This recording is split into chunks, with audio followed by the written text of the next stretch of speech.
Yo, everybody, what is good? It's Tuesday night. You know what that means. It's time for Flyers Talk A to D. Lot to talk about tonight. We got an abysmal hockey game to discuss here at the third period and going in a little bit of post game, but primarily for the show, we are going to do that. We're also going to talk a lot about the trade deadline happening on Friday.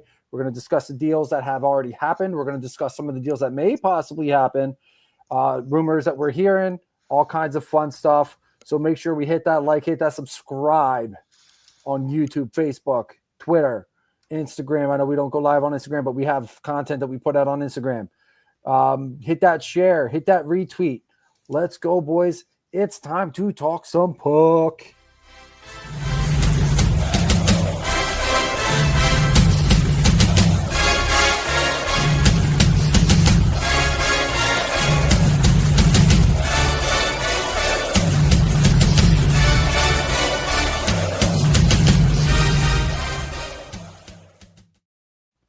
Welcome, ladies and gentlemen, to a brand new edition of Flyers Talk here on A2D. I am Matt Sinsudi, along with the Darkwing, Brian Daly.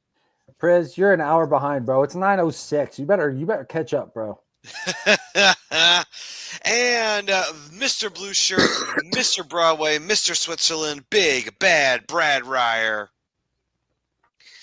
And we will not be having the Broken One on tonight. He is MIA for the evening, but he will be back next week. So don't worry, though. He's here in spirit, so you can give Robbie a shout.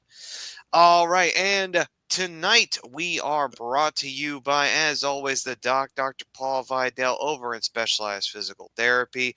Hit up the doc at www.specializedphysicaltherapy.com after you go and visit him either in Burlington or Cherry Hill, New Jersey. After a few sessions with them, you'll feel as good as new. Those aches and pains will be a thing of the past. So the doc, Dr. Paul Vidal, over at Specialized Physical Therapy.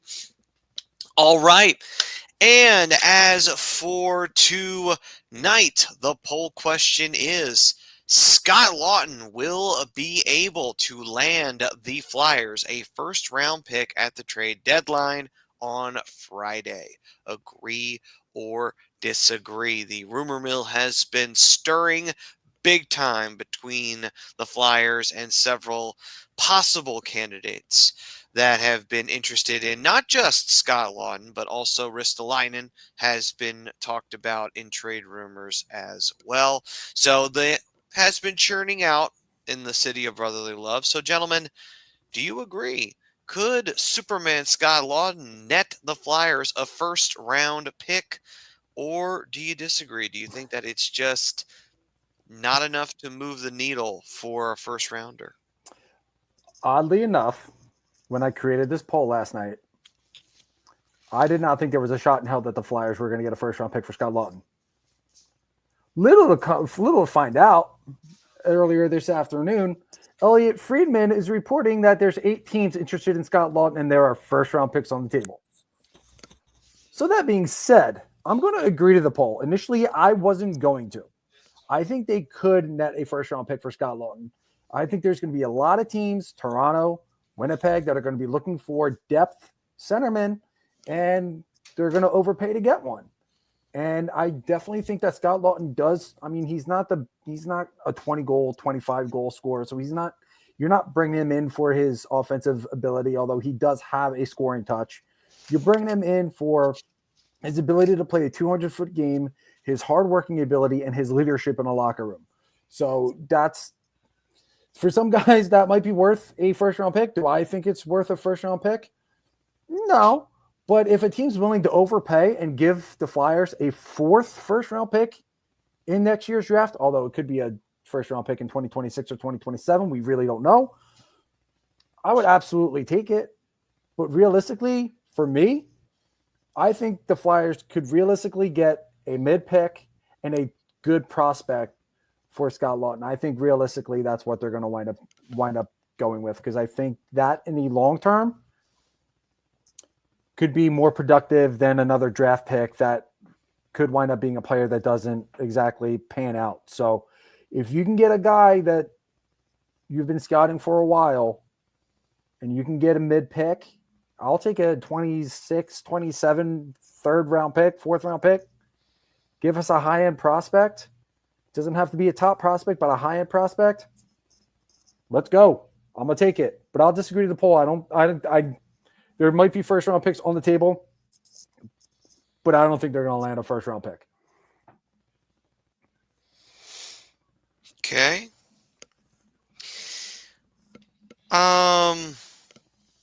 I would say that landing a first round pick is going to be a challenge. The reason why it would be such a challenge is simply put that, you know, you got to have I guess you would say the proven commodity or the really serious potential of top six or really game changing potential or game changing abilities as a player in order to really net those first round picks. It's a tough ask. Not to say that Scott Lawton isn't a solid player. He is. He's a very good player and deserves a lot of credit for what he's able to do. But I think the one thing that kind of holds him back is he's more of a bottom six kind of player. Doesn't mean that he doesn't have a vital role to play. That doesn't mean that at all. It just means that he's not going to be the player that's going to net you that, number one pick, at least in my opinion. He could net you maybe a second rounder if he's playing very well, but that's up to what the GM's willing to deal, what the GM's willing to offer.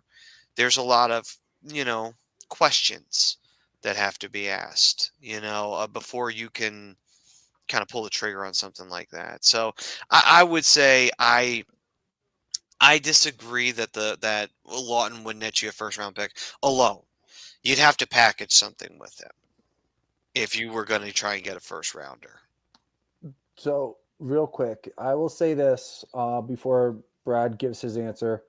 I'll say this. A lot of the teams that are probably going to be in on Lawton are going to be sitting at the bottom of the first round. So essentially what you would wind up be getting is like I saw Mike's comment there. Yeah. Those end of the first round are more like high-end second round picks. So the value isn't there as much as it is if it was like a top end first round pick, but I mean, I still think it's possible, but you also got to remember it's probably going to wind up being 29, 30, 31, possibly 32. Right. I mean, I'm also going to say that I think the biggest thing too is this draft this year is deep. So even if you do acquiesce and the GM isn't willing to budge on a latter first round pick and would rather just deal with an upper second rounder, that still might not be a bad option anyway. In a lesser draft, you probably would say, well, then it really isn't worth it. But in a higher draft, in a deeper draft like the one that's coming up, you can almost say, well, you know what? That's not a bad thing to talk about. That's not a bad thing to discuss about having an upper second round pick in a deeper draft. You could probably go and say, you know what? It really is not bad for the value to get a prospect at that level. For sure. So, Brad, how do you feel about it? Do you agree or disagree with Lawton being able to net a first round pick? I disagree, and I would say this: if the Flyers have been offered and are if there's a first round pick on the table, the Flyers haven't taken it, the Flyers aren't truly interested in trading Scott Lawton. Okay, there is no way in God's green earth I would give up a first round pick for Scott Lawton. Okay, if I'm giving up a first round pick, give me Raquel. Okay, I'll take him. I'll take Rantanen if the Canes decide to flip him. Okay, if Chris Kreider was available, I would consider that as a first round pick. Scott Lawton is not worth a first round pick, and if anybody decides they want to give it to him, God bless the Flyers. But you know what? As I said, if a first round pick was already offered and they're on the table supposedly, and the Flyers didn't reach out and grab it right away, then I don't believe it. I think it's rhetoric. All right. Well, John's saying get a second round pick that you can use as trade value. Second round pick, yes. He's definitely that I could see happening. I heard that they turned a second round pick down from Winnipeg, and that I understand because that's going to be like a 60th pick. So Right. that's kind of I can see I can kind of understand that, but unless you're getting both Ritzelainen and Scott Lawton, I don't see it. Maybe if they combine the two together, yes. It But would that's a big ask for a top 9 player. it would be tough anyway because, again, it's Scott Lund's best years, I would say, are behind him. So that definitely doesn't help in terms of the trading side of things. Also, on top of that as well, again, what is Lawton essentially? But he is a really solid role player. And again, very important asset to your team. You need role players. You need guys in the locker room that can do a really hard-nosed job like he can. They may not always get the limelight. They may not be the flashiest player in the world, but they get the results they need to get at the end of the day in the spot that they're put. So that's what Lawton's role is. Yeah. Could be they could probably get a top prospect. That's a possibility. But that's the thing, you look at that, you have to look at it on the realistic side of things. First round picks are, and especially with this year's draft, unless you are very highly competitive this year and are looking to get your names etched on the cup by the end of it, you're really not all that. If you're anybody but them, you're not very interested in giving up your first rounders this year. You're more concerned about, years after that or what have you. And it would just not be the smartest thing in the world to part ways with a first rounder if you're a rebuilding team or a retooling team for Scott Lawton at this stage. That would just Look, the be Rangers a gave up a foolish first decision. rounder for JT Miller. Yeah, I mean, JT JT Miller. Miller's a top line player, though. Right, but that's my point. Lawton isn't in that category. No, but he has his value, though. So it's not like, I mean, I'll be honest with you. Outside of the top 10, this draft isn't as deep as everybody had claimed it to be. And it kind of just gets a little bit worse, which is why we're starting to see rumblings of more teams trading away their first round picks. If there's teams out there that, are not as deep up the middle and there's not a lot of centers on the trade market, that automatically gives the Flyers leverage. So they can actually get a team to overpay for a guy like Scott Lawton. Because, I mean, if you look at the TSN trade bait, it's all wingers and defensemen. There's not a ton of centers. So for Lawton to be number 3 on TSN's trade bait list says a lot. And for me, I'm going to push to get that first round pick because I think I'm going to actually be able to get it. The question of whether or not he's worth it is a whole nother story because I'm with you. I don't think he's worth a first round pick. But teams will overpay to give themselves a chance to win a cup. Right. A former first round pick that's in the minor leagues right now. Okay, I mean, I'll give you an example, and I'm not saying this is the guy that they should get, but like a guy like Nils Lundqvist on Dallas. Okay, that's the kind of guy you might be able to get, a guy who was a first round pick a couple of years ago and still hasn't been able to crack a team's lineup. You might get something along those lines. So if you want to say a first round pick like that, maybe. I just don't think one in this draft right now is most likely. But from what I've heard, really after the top 5, it's a crapshoot. I've heard the same. And that kind of goes back to, what I'm saying is, center's a hot commodity, especially for teams like Detroit or Toronto, Winnipeg. There's a lot of teams out there that need to shore up that center position. And like I said, there's not a whole lot available that are going to be up for a trade. So that gives the Flyers. Take a look. Edmonton picked up Trent Frederick today, okay, and they gave up a couple of pretty good prospects for him. Yeah, that trade did nothing for me. No, I'm just saying they did. Boston, I thought, did pretty well with what they got for him. You never know. Prism's throwing out. Got a feeling Rantanen is playing himself out of Carolina on purpose. He's not re-signing. He needs to get moved ASAP. I don't think they're flipping him. They're not going to get what they're not going to get. If he wants, if they give him the amount of money he wants, he'll stay. I mean, it's going to be tough to trade him because they're not going to get that fair value back.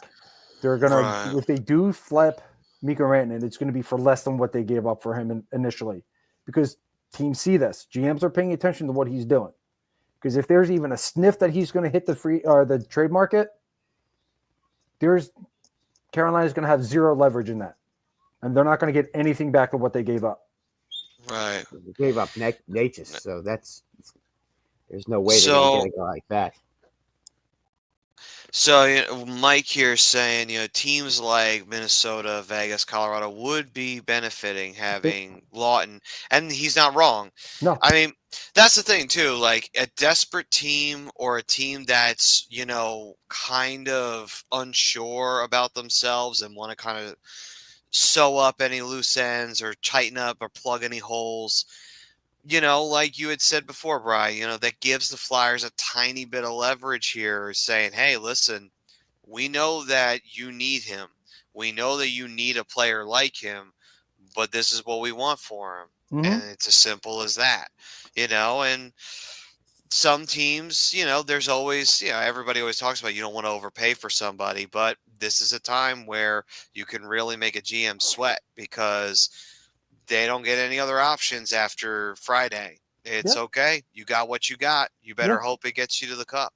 And what's funny is you see some of these younger guys that are starting to pop up. Like I've heard Quentin Byfield's potentially available for the Kings, pending the right deal. Marco Rossi's available for the Wild. That's, again, pending those guys are going to be good in the long term. And I think a team like some of the teams that are sitting at the bottom of the barrel will be a better fit for players like that. A team like Minnesota, Colorado, Winnipeg, Toronto, they want guys who can come in and make an immediate impact, not guys that they're going to wait to see, we got a little bit of time. Let's see how this guy goes. They don't want that. They want a guy who's going to come in and make an immediate impact. And Scott Lawton is one of those guys. Right. Priz is saying getting something is better than nothing, and I do agree. You don't want to let somebody walk and get nothing for him. I mean, obviously, that definitely didn't serve Chuck Fletcher very well when he allowed JVR to walk without anybody getting anything. And the Flyers just scored. That's what I'm talking about, boys. Mitchie Poo. That is a beautiful thing to see. Getting themselves back into this. 9:17 left to go. Game's not over yet. Only down by 2. They still have a lot of time, and they're getting good opportunities. They're just not getting the finish. They've hit a few posts. They've had opportunities where they beat Dustin Wolf tonight, and they just, like I said, they've either hit a post or they've wound up finding a way they to. They definitely have been shooting high on him all night. That's for sure. Yeah, nice. Because he's dropping low, and he's leaving that entire top area open. Yeah, he dropped low on this, and that cost him to misplay it because it also deflected too, which didn't help anything for him. Mm-hmm. But I do believe that is Michkov's goal because I think the puck did cross the line before Couturier got his stick on it. If just want to double check it. Yeah. No, that's Mitchie's goal. Yeah, it is. Okay. Whew. That's Mitchie's goal. Nothing against Coots. Love to see Coots score too. But no, I want Mitchie to get as many goals as humanly possible for this rookie year. No, I'm with you on that, brother, for sure. But I'll tell you what, they're in like a life and death battle with Celebrini right now, and the kid from Ottawa, or is that the kid from Ottawa, the one that's got 40 assists as a defenseman? Oh, Jake Sanderson. No, not Sanders. I can't remember the guy's name now. The rookie of the year, for rookie of the year. I just can't remember the guy's name off the top of my head. There's 3 guys that are there. Well, while we're talking about that, Priz is saying it's Jake Sanderson. Oh, okay. It is Jake. Okay. Okay, like 4 goals and 40 assists or something like that. Yeah, he's got 34 assists. He's got 40 points total. Okay. Chris is saying Kings are interested and Byfield is available for the right player according to the Kings insiders. Greg's saying I disagree with the poll. Probably second at best. Wish it was a first though. Pete saying evening to you, Pete. Pete. And Mike saying hot take, but are we sleeping on the Blue Jackets making a playoff push? No. We all know. It's crazy to think about, but I mean, they're playing for Johnny. They got extra fire under their ass this year. They are. They also have a lot of talent on that team. There's talent there. It wasn't that, and that's the thing too. I think that's something that you do sometimes forget about Columbus is because they've had a few bad years that they had to put up with. But they had a lot of injuries this year, and it's amazing they've been able to survive all those injuries, and they got Chinnikov back, they got Boone Jenner back. They're going to be, and they're missing their top scorer. What's his name? The other Russian guy. What the hell's his name now? I can't. I'm blacking out on the other fella. I will say this. I think the team, they were not bereft of talent. It's just, it's definitely, with the tragedy of Johnny, passing away and everything like that, it really motivates a team to have, to do something more than just have another throwaway season. They wanted to prove something to everybody. And I think what they're proving is that Columbus, they've got some young pieces. They've got some talent that they can move forward with. Marchenko. He was hurt too. Yeah, there's definitely young pups there that do have the ability to be, impact players. There's still some veterans there that can still play a solid game, Boone Jenner being one of the big ones. So, it's not a They've got some real talent. And they got Sean Corrali, but that was a nice move. That guy Bronkov is pretty darn good too, and their defense has been played real well too. Right, and if the Blue Jackets, it's not just Werenski. Provorov has picked up his game. Fabro's has picked up his game. Severson, who I thought was never that good to begin with the Devils, suddenly has picked up his game, and Everson has done an outstanding job coaching that team. And you're right, there is something to be said about they're playing for Johnny. They absolutely are. Right. But again, it was a team that wasn't bereft of talent. It was a team that did have some young players that had a lot of potential and a lot of ability to kind of lead Columbus into a new era. And, that this kind of season is a season for them to really show what they can do a little bit. If they get some playoff experience, that's a huge boost for them. Will they make a run in the playoffs? That's debatable. But at the same time, if they play Toronto, well, who knows what happens when you play Toronto? I mean, they already did it to Toronto, didn't they? Yes, they did. Toronto had to push a game 5 against them, and then they shut Toronto out. That was the infamous time when Tavares shot the puck into a wide open net and hit the post. Yeah, and we won't forget that they also knocked the Tampa Bay Lightning out in the first round too when they had 132 points. They did embarrass the Tampa Bay Lightning. Yes, don't count on them losing in the first round. I'm just reminding you. Okay. Yeah. All right. That's all right. They could be a little dangerous if they want to be. They could be a fly in somebody's ointment for sure. Yeah. Chris saying Ryan O'Reilly, Brock Nelson, Scott Lawton, Dylan Cousins, Byfield are all available centers for the right deals, which means that those gentlemen on those particular teams have something that everybody wants. Now, the thing is, though, out of the talent that's on here, I would say Ryan O'Reilly. Mitch Cobb nearly tied it or pulled the Flyers within one. Oh, that's a shame. I would say definitely Quinn Byfield. I would say Lawton and Nelson are kind of similar in terms of their ability. I would argue Nelson, that. I mean, Nelson's a better goal scorer. Yeah, he is a better goal scorer. Yes, I will agree. But I feel like they have similar roles in how they operate on the ice. Cousins is not bad at all. But Cousins is definitely, still 24 though. Like that's my only yeah, issue with Cousins. I mean, he's going to help a team. he's He's definitely definitely going to going help to a team. help. All these Yeah, guys that Priz listed are going to help a team. But the guys that are going to kind of probably gain a little bit more traction are going to be the guys that have been right. there, that I have been would, around. Ryan O'Reilly, Brock Nelson, right, Scott Lawton. You know, right. guys who have that veteran presence, that leadership, that ability to be able to sit down with some of the young guys on the roster and be like, "Yo, just calm down. This is just another game."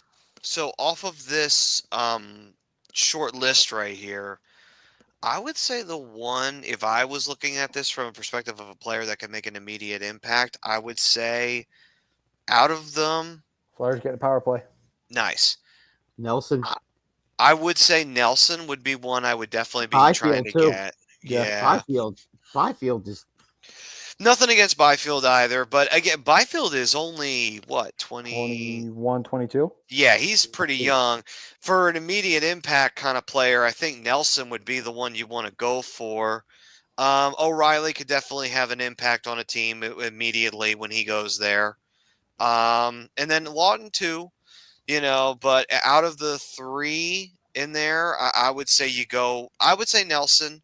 I think Nelson's had a really great year, and he did play for Team USA, and he was a big part of Team USA. he So, also scored 31 goals last year too. I mean, he's right. So he's got the scoring touch that yeah. might be very necessary for your team. Actually, it will be necessary for your team going into the playoffs. So I would say out of all of them, Nelson would be the one I'd be targeting right now if I was at. So that means that he's still with the Islanders, right, Nelson? Yeah. Yeah. Mm-hmm. I would say the Islanders definitely have they definitely have a hot commodity that they could use to their advantage come before Oh, Friday. I think he's definitely gone. The Islanders, the Islanders have been looking like they've been. Well, last night at least they looked like they were dead men walking, and now tonight, of course, they're winning. But Right, but they're a very strange team. They don't have Matt Barzal, and without Matt Barzal, that yeah, team is not going to make the playoffs. yeah, it's hard for them. Yeah, But they don't have enough depth to withstand a loss like that. But they could, at the end of the day, shop Nelson out, which they're probably doing anyway, and they could probably find something that'll be very helpful for them as Mm-hmm. they move forward. In I would assume at this point, what do you guys They're think? so What do you think? A they're so past due retool for or a rebuild yeah, for they're this so past due Islanders for a team? rebuild. I mean, the whole team is like really incredibly old. I don't get it with them, but okay. They have a few good players that are younger.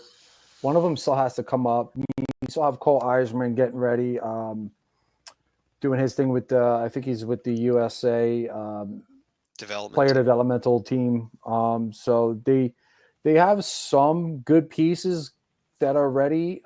But yeah, there's a lot that the Islanders need to do on Friday to kind of maybe hit the reset button, not necessarily full reset, but maybe you move a Noah Dobson and get some draft capital. You move a couple other pieces and try and see if you can't hit on some pieces in the draft. You So think the that you think they would move Noah Dobson? I mean, I know he hasn't had a good year, but that's I've tough already to heard do his that. name swirled. His name's on a come up in a couple rumors. Yeah, no, so I understand that, but would they really move him though? That would be very surprising. The right so price, why not? So Yeah, right now the Flyers are on a power play. There's only 2:45 left to go, at least on my screen. And the Flyers, they need to get 2 goals in order to tie it up and squeeze a point out of this game at least. Tort's going to pull the goalie, get a 6-on-4. He just Just did. did. So Fedotov is Okay. now out, and we have a 6-on-4 situation. So They've got to score soon if they want to give Were themselves you even a guys chance. surprised that they pulled Airson so quick? no, after that I know last the goal last he goal gave was up. the last goal was bad, but the first two really weren't his fault. That last one was just really poor. I think Torch just Ooh. looked at it and thought, you know what? He's got a, he's just not feeling it tonight. We're gonna put Fedotov in. Well, it wasn't Yeah. it wasn't a bad move to change. I'm just wondering, I know the last goal I thought was a really bad that went in off his back. That was a bad goal. But the first two weren't really his fault. I mean, I'm not faulting Erison for tonight. Like I think that he got pulled for another reason, and that reason was to wake the team up in front of him.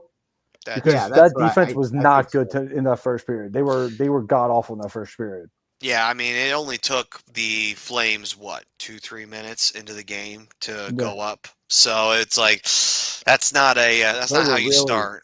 They were really sloppy in the first period.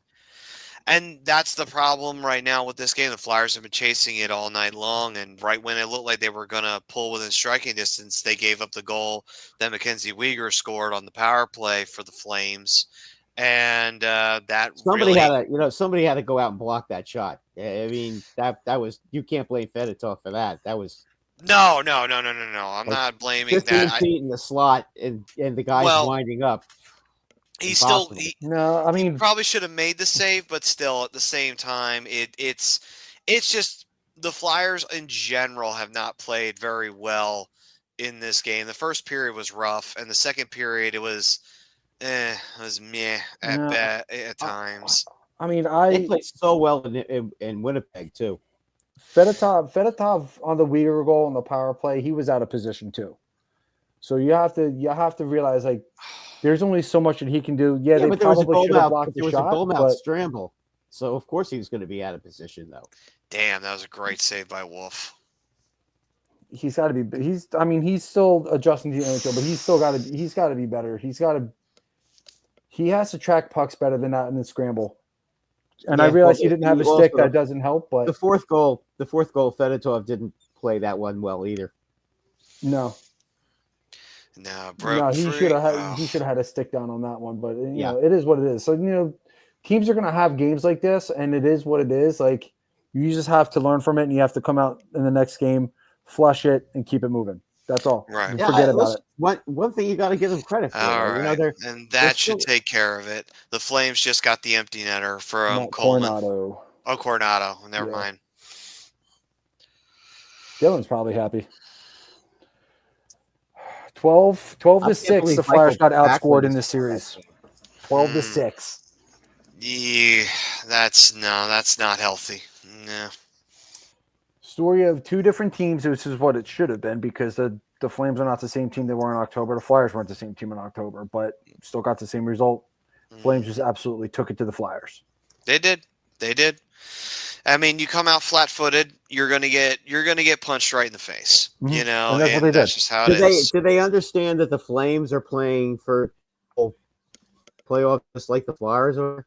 Maybe they didn't get that message. I don't know. The Flames are in the exact kind of same position the Flyers are. They're right there, except they're actually in, and Vancouver is out. Well, here's the thing with the problem that the Flyers had. They put themselves behind the 8 ball very early, and they couldn't close the distance, because when it looked like they were finally about to close the distance, they gave up a goal immediately right after that. And that pretty much sunk them right from that point forward. In the second period, the Flames hunkered down. They did what they had to do, and the Flyers couldn't get anything going. And then eventually the Flames got rewarded for shutting down the Flyers, and they got themselves another goal. Yeah, and, that's what happens. You came out flat-footed. You got beat early. You had to get your goalie pulled because something had to be done, and it wasn't enough at the end of the day. I'm going to tip my hat to Wolf here, because he did play a very good game. He did. Flyers just needed to be a little bit more fine with the puck and try and create some more opportunities to be on the power play. I mean, they have the chances. They just didn't have the finish tonight. That was the big thing. Like, obviously defense was a massive issue in the first period, but they buckled down in the second. Goaltending got better in the second and third. So offense has to got to find a way to answer. In a typical game, 3 to 4 goals should be more than enough to get you a win in this league. Mm-hmm. But when the team is already up, what was it, 4-2 going into the second? 4-2 in the first period. Gotta find ways to score goals. Gotta get yourself back in that game. Find a way to swing the momentum. And every time the Flyers, I felt like, had it, they gave it up, and Flames took it right back. Benny's saying, sorry, that's embarrassing. Can't play consistent hockey. And what's going on with TK? He has not looked great in recent games. And then Prism saying, Wolf is a stud, franchise Facts. goalie in Calgary for the next 10 years. Yeah, I Facts. give credit to There's the that. reason they traded Markstrom. Well, that very good reason. So Wolf Yeah. is, young. He's fresh. He's got the talent. It's like you got to Mhm. go with him. Nothing against what Markstrom was able to do, but Markstrom at the end of the day wasn't going to get Calgary over the hill. Yeah. So No, it and he's seems like 30. Wolf He's knows how to do it. 34. He's 34 years old and makes a lot of money, and he's still good at it. But he got hurt. And he missed a lot of the seasons, and the Devils are paying for it. Right. And then Prism saying that O'Reilly will go back to the Avs. That is his prediction on that one. Yeah, I think That's they're not a still bad looking prediction. for another player. It's not a bad prediction. They could. No, they that's a pretty they. good one. They're one of the few teams that actually could use a guy like a Ryan O'Reilly or a Scott Lawton. They really need to shore up that center ice. It's been for me in my eyes, it's been a concern for them all season long. Yeah, it's something that clearly it's something that the Flyers have needed to address, and it's something that hopefully they can address moving forward as we get further along towards the end of the season. Whether they make it or not, they still need to address that problem altogether. So let's take a look here just for the hell of it. Take a look at what the standings are looking like right now. So right now in the West, because obviously everything's going to be affected by who's where here in terms of this trade talk. Right now in the Central, Winnipeg is leading the pack still. Dallas is 2, Minnesota's 3. In the Pacific, Vegas is 1, Edmonton is 2, the Kings are 3. And there's a pretty decent point differential between the first two in the Central and the first two in the Pacific, because in the Central, Dallas is 80, Winnipeg is 88. Meanwhile, Vegas is 78 and Edmonton is 74. So that's a huge difference between the two divisions right there, if you look at that. Calgary and Colorado are currently the two wild cards. Calgary needed to win tonight because they're currently at 67 points. I'm going to assume that it hasn't been updated yet. With the win tonight, that would bump them up to 69. So No, I think 67. I think 67 is accurate. I believe that is accurate. Okay. Yeah, I think they started the game tonight with 65 points, tied with Vancouver. Okay, so then 67 is accurate. Okay. Yeah. Vancouver has 65, correct? Yes. Okay, so they were tied with Vancouver. Now they're 2 points ahead of Vancouver. Okay, so Calgary has pretty much jumped Vancouver to put themselves in the second wildcard spot. So they absolutely needed this win tonight to put themselves ahead of Vancouver. So that is currently how the West is looking right now. For the East, we've got Toronto leading the Atlantic. We got Florida tied with them at 2, the defending champs. Tampa is 3. And then Washington is leading the Metropolitan Division.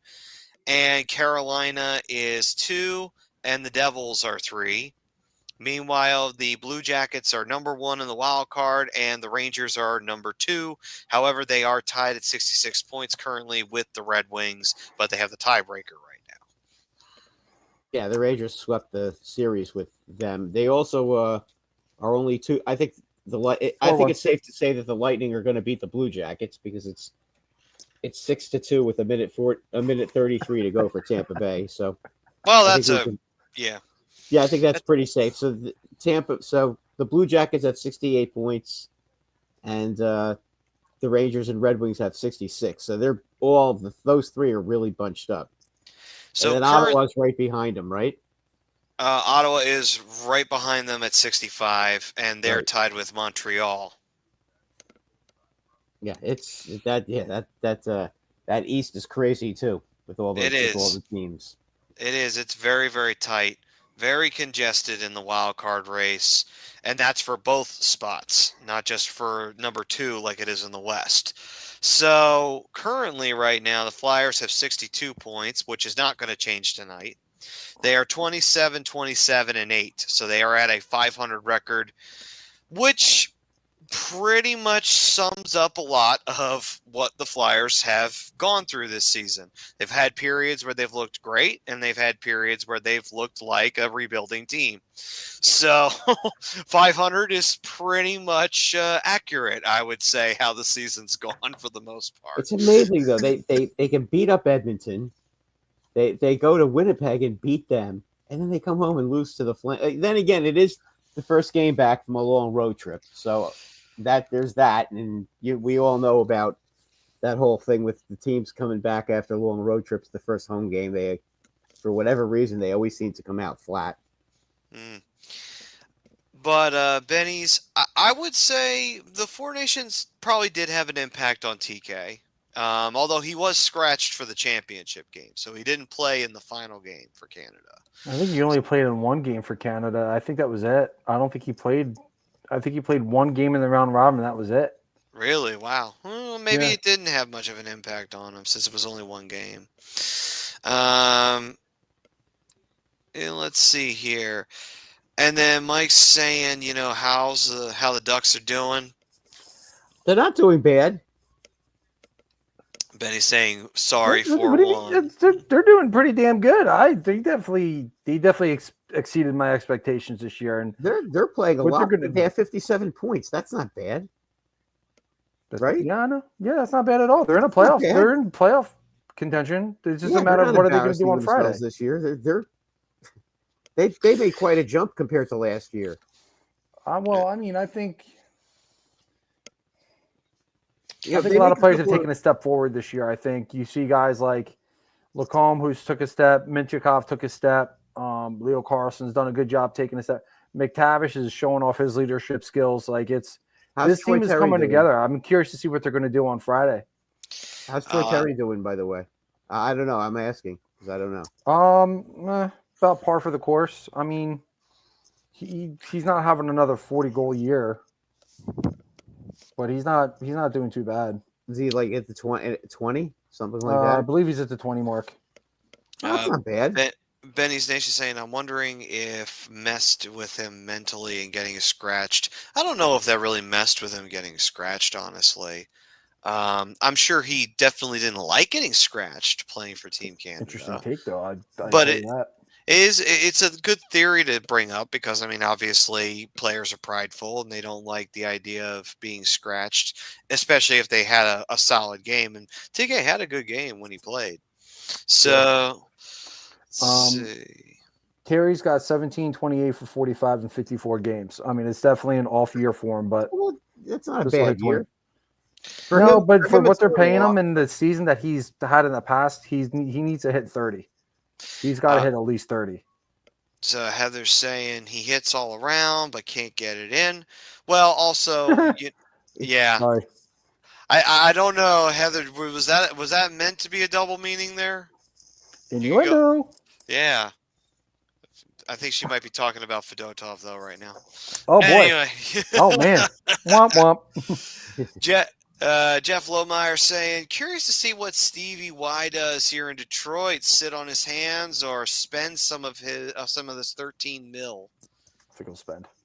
I would think so too. Yeah, because that's a team. I could see them in the market for a guy like Raquel and try to even increase that offense a little more.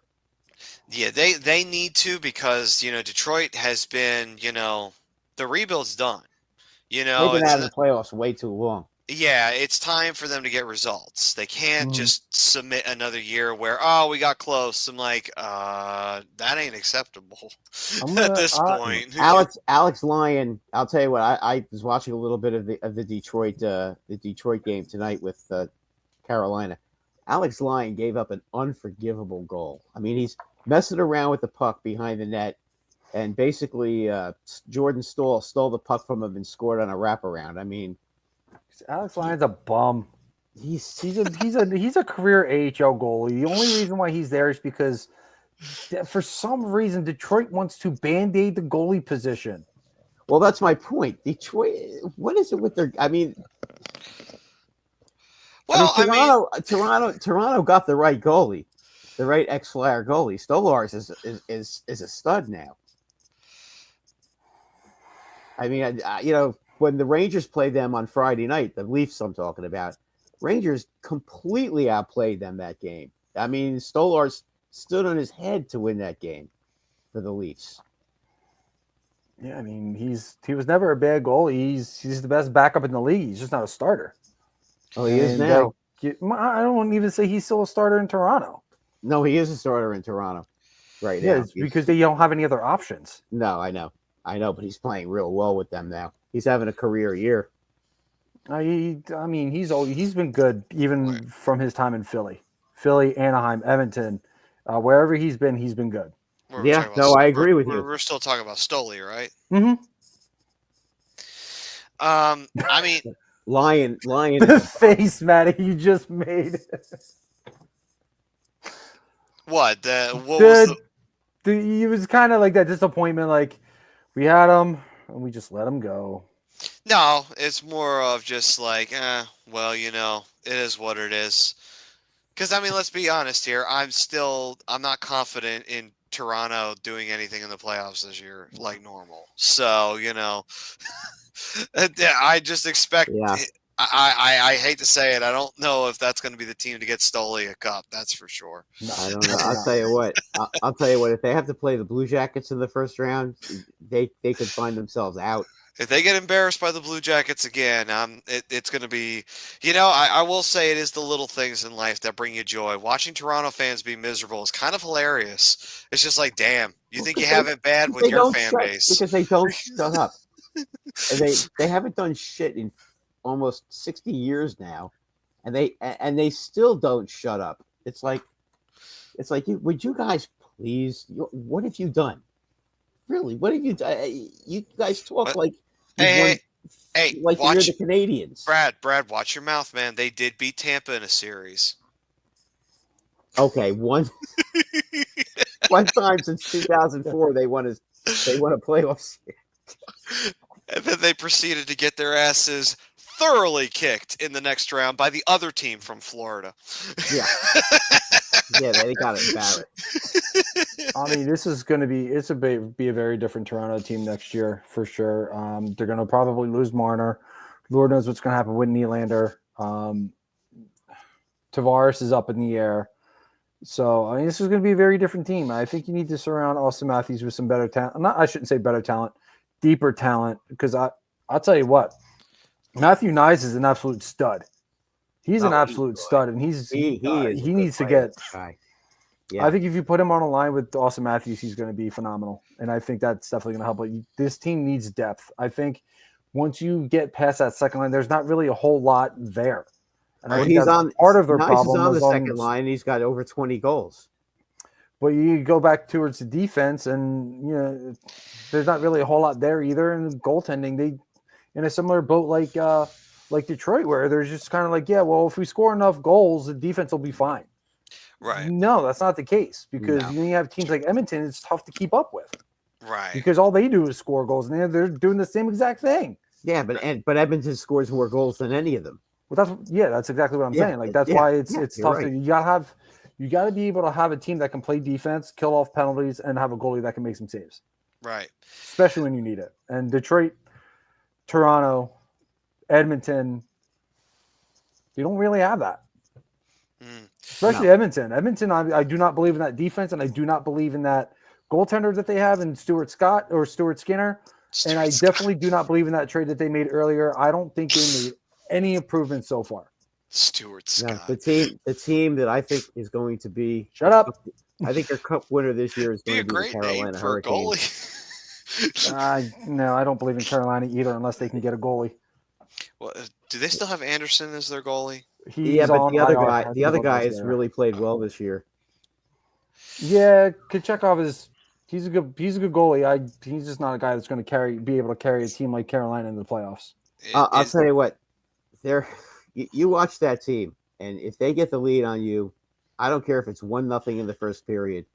When they get the lead on you, you are in big trouble. They shut you down and frustrate you, and you make stupid mistakes against them.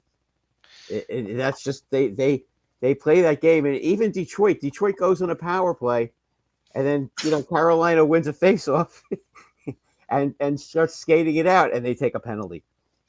Yeah, that's what Carolina does, because it's like Detroit's panicking because, oh my God, we don't have the puck on the power play. We're never going to score against them unless we have a power play. What are we going to do? It'll be interesting to see what the Hurricanes do with Brendan Moore at the end of the year. I mean, unfortunately, it's got to get to that point where it's just like, sure, this Hurricanes team has managed to become a cup contender, but every year it's the same song and dance of when's it going to happen? The farthest you gotten is 2 Eastern Conference Finals berths, and you won no games in them. Mm-hmm. So it's like, that doesn't exactly give people a whole lot of confidence in you when it comes to getting deep into the But playoffs. Florida doesn't have Matthew Tkachuk. Okay, Toronto is always chokes. But Washington, I am not a firm believer in Washington in the playoffs yet. I got to see it to believe it. And then that leaves Carolina. Why can't they get to the finals? If they don't get to the finals this year, they may never get there. But here's the thing, though. While we've seen this before, you can go back to history, you can go back to any time, throw back to any era. There have been what looked like perfect little yellow brick roads to the Stanley Cup Finals for teams. It looks like there's no one going to be able to stop them because they're that good, or it's their year. Everyone who could possibly eliminate them is most likely not going to be there when they get there. Everything's been aligned for them. And what happens? Either in the first round or the second round, someone comes along and surprises us and says, out you go. And moving on to what should have been their spot is the team that eliminated them at the end of the day. And that team, kind of like the Winnipeg Jets last year. Yeah. And there are teams who do that, and they're the ones who actually steal Stanley Cup final spots. Do they win the cup? Necessarily, not always. But sometimes they are the ones who snag a Stanley Cup final spots from the team that they eliminated that should have been in there that year. It happens so many times, it's hilarious to watch it when it does. I'm gonna tell you now, don't sleep on Washington, because I'm a full believer that they're the favorite to win the cup. They have been the most complete team all season long. They have, and they've reopened their window. We've seen that before, though, with Washington many times. Yeah, but you know what? They've never had the goaltending they have now. They have two. Yeah, they're both good. Their goaltending's been phenomenal all season long. Charlie both, Lindgren and Logan Thompson have been fantastic all season. But you know what? See, they've got a certain advantage that other teams don't, and that is that they've got 2 left-handed goaltenders, and a lot of teams are not used to that. And until you really get used to that, it's tough. It's tough to beat them, because you're deking, and then you're getting to their what you think is the waffle side, and guess what? The glove's there.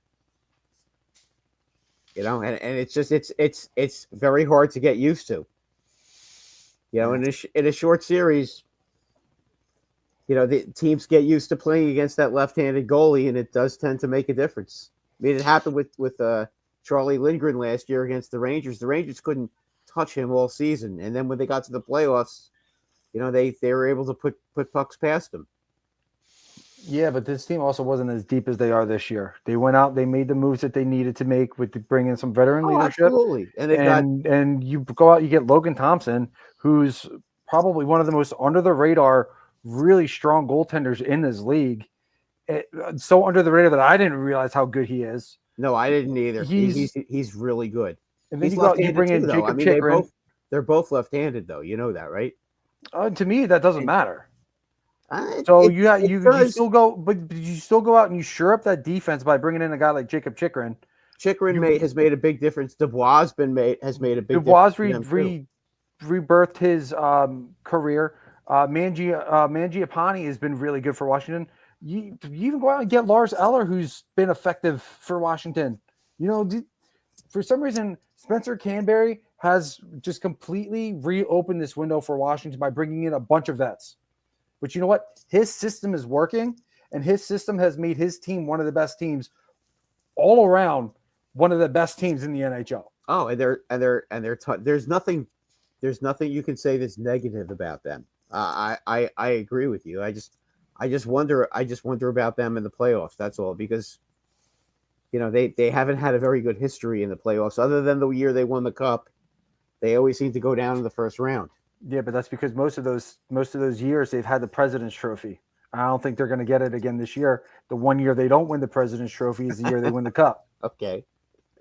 You can sit there and you can laugh at that curse, but that curse is legit. It is. It is. After what happened with the Rangers last year, I do believe it. It's legit. Like, I mean, how other way can you explain it? I mean, Washington, for what was it, like 3-4 years in a row, they won the President's Trophy. Nothing. Couldn't even get out of the first or second round. The year that they finally don't get it, they win the Stanley Cup. That is true, but let's also be fair too. Even if the Capitals hadn't won the President's Trophy those years, they still probably wouldn't have won, because they would have ran into a team that they always lose to in the playoffs, and the Penguins. So but what's nice is we don't know that, though, because we never got the opportunity to find out. Right, it was never reversed where the Penguins had the President's Trophy and the Capitals were the other team facing off with them. It was always the other way around. Once the Capitals got past the Penguins, there was no stopping them that year. Yes, that supercharged them to get by the Lightning and then to go to the Stanley Cup Finals and beat the Golden Knights. And, then the Golden Knights finally made their dream come true in just 6 short years of winning a Stanley Cup. So, and they did it faster than the Flyers did back in the 70s. So that's nice and frustrating. And Washington's also a team I'm expecting to be busy on Friday. I expect them to be going out and shoring up a couple weak spots. Like, I mean, I know they don't really have a lot of it, but I feel like they can go out and get another winger. They can get another center. They can go out and get another defenseman, shore some things up. And the only thing that I know for certain that is going to carry them through the playoffs is going to be their goaltending. That's for damn sure in their power play. Yeah, they can. They can. I was going to say they could score. Well, judging by the teams that are currently populating the playoff brackets right now and the teams that are in the hunt, I mean, right now, the teams that currently have the goaltending that you would say is sufficient to get them into the Stanley Cup Finals, Winnipeg is obviously one of them with Connor Hellebuck. Washington's goalie is who again? Samsonov? It's right? Logan Thompson. It's Logan Thompson. That's right. And that's good enough. That's good enough to get you in. I don't doubt that at all. Dallas's goalie is good enough. Yes, very much. Otter's good. These are the kind of teams that I look at a lot where it's like, okay, is their goaltending going to hold? Because there's a lot of goalies that are Florida. Bob can always have a good season. He's proven that he's more than capable of. We know about him. Same thing with Tampa Bay. Tampa Bay just looks very energized. And you know what? That's another thing too. Tampa could just come out of nowhere and do some shit again because, there are teams out there that become thorns in the side of everyone's hopes and dreams. Tampa might very well just become that team again and just say, you know what? We're going to shit on everybody. A great year. He is. I mean, is that most likely to happen? I would say the odds are not in favor of that, but hey, you know what? The playoffs are funny that way. You could have it where we could go to the first round being Florida and Tampa, and everybody's assuming Florida's just going to whip Tampa's ass and go to the next round. Tampa could whip Florida's ass and go right to the next round and say, yep, defending champs are out in the first round. Everything's wide open again. Yeah, I mean that's the beauty of the Stanley Cup playoffs is it's so unpredictable. All you have to do is get in.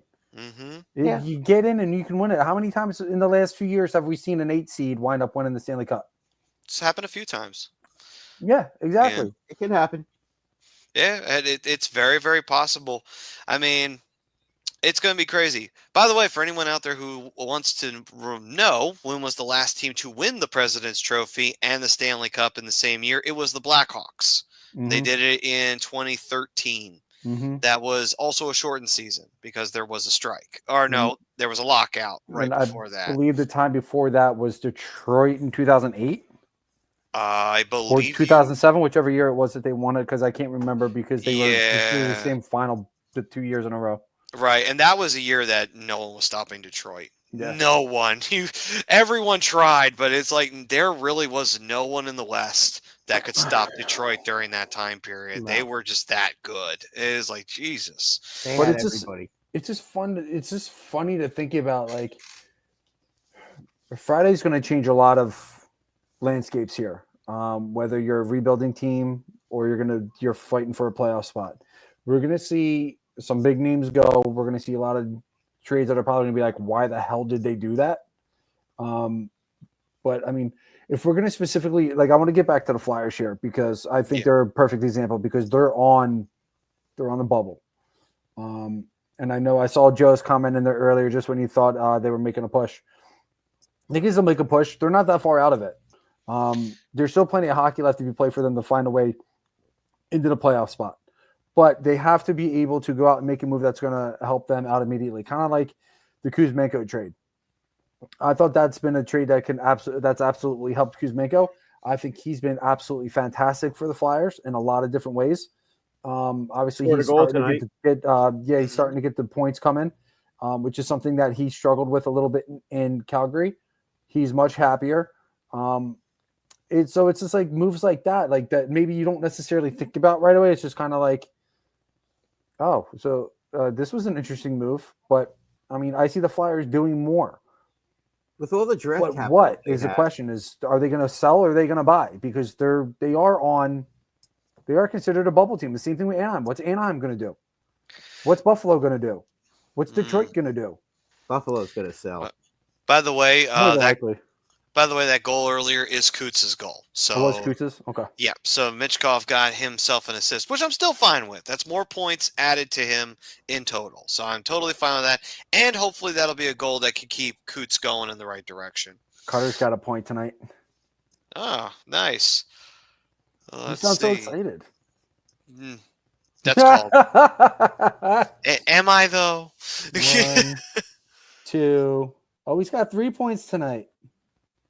That's lovely. He's got 3 points tonight. That's so nice. So lovely indeed.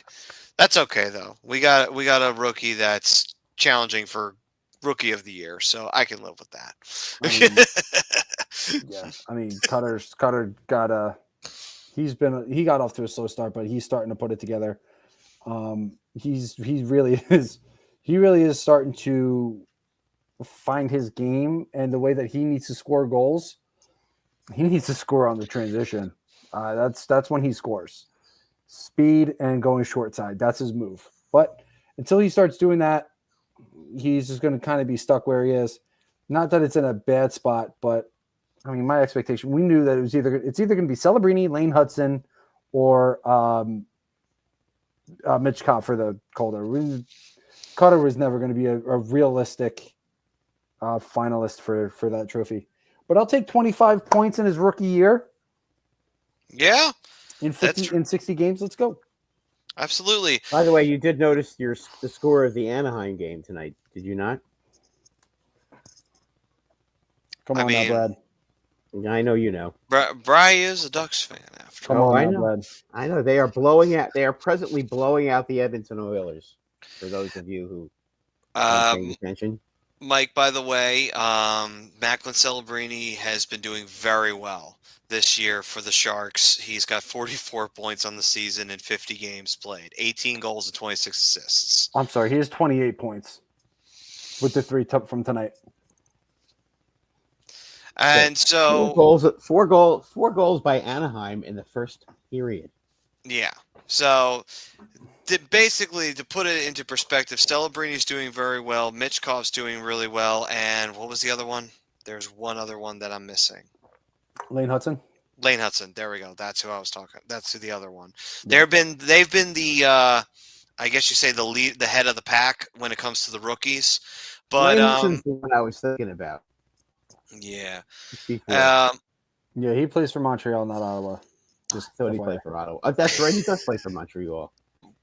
That's why I thought it was Jake Sanderson. Okay. Mike's also saying Bedard is starting to pick his game again, which I mean, again, we have to remember he's on a very thin Blackhawks team. It is that's a team that's definitely in rebuild. He needs a break. Yeah. He needs a break. Yeah. They need to bench him for a couple games. Not because of anything bad that he's doing, but to give him a mental break. because he's the only one of any kind of value on that team. Right. Now that they have Spencer Knight, he's one of 2 players that have some value. But I mean, I was talking to a guy at work. He's a coach, used to play in the NHL. We were talking about it, and he agrees that, and I think it's I might be one of the few that really gets like why Torts is sitting guys. He thinks that's a big reason why Bedard has been struggling this year, is because he doesn't have the ability. He hasn't had the time to take a break, shut the brain off, watch the game from a different perspective. Why do you think Mitchkov has been so good? Right. Because he's had those breaks. He's been able to see the game from a different angle, especially since coming from the KHL, which is a very different game altogether. Give him a mental break to be able to say, okay, let me watch the game from a different perspective so I can understand what my coach is telling me to do, why I need to be in this spot instead of this spot, this, that, and the other. But it was just a nice conversation to have with somebody who understands. And I believe, like, after the conversation, I agree with him. Give Bedard a few games off. Let him watch the game from the press box. Yeah, he hasn't been that bad. I mean, he's got 49 points. Yeah, but to be the franchise-changing player that they thought he was going to be, he needs to have more. Well, his expectations are a lot higher. Get the poor kid some help. I mean, he's got no help right now. Donato and Teravainen are the only decent players on the team besides him. I mean, it's ridiculous already. Heather's saying that she really likes Kuzmenko, which, to be fair, I do too. I like what he's brought to the team. Yeah, but I will say, as of right now, overall, with the trades and the debates and everything like that, I would say the 2 most likely candidates right now, still currently for the Flyers, are Ristolainen and Lawton as the 2 most likely to get moved currently in Philly. Now, with Lawton, we know it's every year. I know we could say that it feels different this year, but at the same time, the leverage is there. So there are things to weigh that may not necessarily have been there the year prior or the year before that. And for Risto, selling on him now is a good idea because he's having a really great year bouncing back after struggling last year mightily. You could probably get a first rounder for him too. If you could get, if you who's could, this year's Sean Walker, really? If they could do what they got, with the Sean Walker situation, I mean, if they could pull off the same thing with Risto, that'd be fine. If they have to eat a little bit of the contract because there's a little bit of meat on that one, sure, I understand. You got to do what you got to do. But, if that means you get something in value in return and Risto goes to a team where, his playing ability that has rebounded can be well serviced for a team in the playoffs, then it's like, you know what? It's a win-win for everybody. Yeah, and every honestly playoff team could use a right-handed defenseman. Yeah. And that's the thing. Like I hold on to Risto. How many big-bodied right-handed defensemen are available right now? None. You lose him, you lose a presence on the ice. And there's nothing wrong with that. If they decide not to trade Risto, you know what? You can't really complain. It's a win-win either decision you make. No. I mean, I agree with you, Maddie. Like, there's definitely a win-win situation there. He is having a career year, I'm not giving up on this Risto. would be a good time to trade him. This is the best year that he's had since his first couple years in Buffalo. It has been. Yeah, he's. It seems he's finally bought into the system. In I Philly, think the system just works. The system works for him.